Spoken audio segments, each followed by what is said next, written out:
याद ध्यान दीजिए, सब समझिए। तो वास्तविक संख्या आपका पहला चैप्टर है। क्या है? वास्तविक संख्या। तो वास्तविक संख्या के बारे में मैं थोड़ा आपको पहले बता देता हूँ। जो परिमेय और अपरिमेय संख्या को क्या बोलते हैं?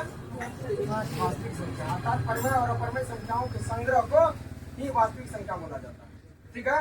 अब देखिए, वास्तविक संख्या में बहुत सारे चीज आपको पढ़ने के लिए मिलेंगे। तो सबसे पहले ये छोटे से चीज जो सम संख्या, जिसको इवन नंबर बोलते हैं, उनके बारे में समझिए। क्या लिखा है? वैसी संख्या जो 2 से पूर्ण विभाज्य, उसे क्या कहते हैं?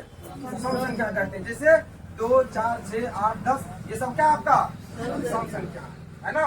उसके बाद ध्यान दीजिए, अगला है विषम संख्या, जिसको ओड नंबर बोलते हैं। क्या बोलते हैं? ओड नंबर कहते हैं। वैसे विषम संख्या कहते हैं। जैसे 1, 3, 5, 7, 9, 11, 13 है ना। इनका मतलब समझते हैं ना, इनको इंफिनिटी बोलते हैं, मतलब अनंत तक जा सकता है वो संख्या। उसके बाद आपको क्या है? अभाज्य संख्या, प्राइम नंबर। तो वैसी संख्या जो एक तथा स्वयं से विभाजित हो, उसे क्या कहते हैं? अभाज्य संख्या, प्राइम नंबर बोलते हैं। जैसे 2, 3, 5, 7, 9, 11 है ना। ये सब 9 नहीं, 7, 11 इंफिनिटी तक। अब देखिए, ये 2 अभाज्य संख्या है, क्योंकि ये आपको 1 और 2 मतलब 1 और स्वयं से ही कट सकता है। इसके बाद और किसी संख्या से कट ले सकता है, मतलब विभाज्य नहीं हो सकता है। इसलिए सबसे छोटी सम और अभाज्य संख्या ये है। समझ गए? इसके बाद आपको कोई सम संख्या देखने को नहीं मिलेगा। लेकिन एग्जाम में जो क्वेश्चन आता है ना, तो उसमें आपको यही से उठा करके दे देगा, कहेगा आपको सबसे छोटी सम और अभाज्य संख्या कौन है। तब तो ये अभाज्य संख्या तो है ना। 1, 3, 5, 7, 9 जितने कटे से और खाली से काटता है वही ना। लेकिन आपको ये 2 है ना, 2 अभाज्य संख्या इसलिए रखा है। ठीक है, कोई प्रॉब्लम किसी को नहीं? अरे ये तो बचपन में याद करते होंगे आप। उसके बाद ध्यान दीजिए, पूर्ण संख्या है कि नहीं रे। ये 3, 4, 5 क्लास से चलते आ रहा है कि नहीं रे। पढ़ाते हैं, और आप लोग जहाँ से पढ़ के आए होंगे वहाँ से वो सर आप लोग को पढ़ाए होंगे।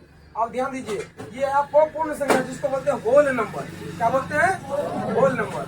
अर्थात तो प्राकृतिक संख्या है कि नहीं, ये शून्य मिलने से बनी संख्या को क्या कहते हैं? पूर्ण संख्या। जब तक आप शून्य को नहीं मिलाएंगे तब तक वो संख्या पूर्ण नहीं होता है। शून्य मिलाने के बाद वो संख्या का संग्रह पूर्ण हो जाता है। जैसे 0, 1, 2, 3, 4 देखते हैं, ये इंफिनिटी तक जाता है, मतलब अनंत।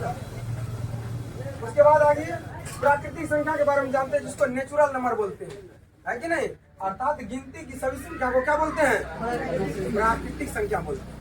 क्या बोलते हैं? प्राकृतिक संख्या। तो गिनती किससे शुरू होती है? 1 से। 1, 2, 3, 4, 5, 6, 7, 8 डॉट क्लियर। अब आगे आइए, आपको क्या लिखा हुआ है? पूर्णांक संख्या, जिसको इंटीजर नंबर बोलते हैं। क्या बोलते हैं? इंटीजर नंबर है ना। क्या बोलते हैं? पूर्णांक संख्या है कि नहीं। धनात्मक संख्या मतलब प्लस वाला जो संख्या रहता है, ठीक है कि नहीं। प्लस तो दिखाई नहीं देता, बस वो प्लस संख्या रहता है, छुपा रहता है। उसके बाद ध्यान दीजिए, शून्य के बारे में तो समझिए करते हैं। और ऋणात्मक संख्या, जिस संख्या के आगे आपको माइनस चिन्ह लगाओ वो क्या होता है? आपको ऋणात्मक संख्या। ठीक है कि नहीं। तो देखिए ना, 1, 2, -5, 0, 3, -6 आदि, ये सब क्या आपको धनात्मक संख्या भी है, उसमें ऋणात्मक संख्या भी है और शून्य भी है। ठीक है कि नहीं। तो धनात्मक संख्या, ऋणात्मक संख्या, शून्य के संग्रह को क्या बोलते हैं हम? ठीक है कि नहीं। अब क्या होता है? पूर्णांक संख्या को 3 भाग में डिवाइड किया गया।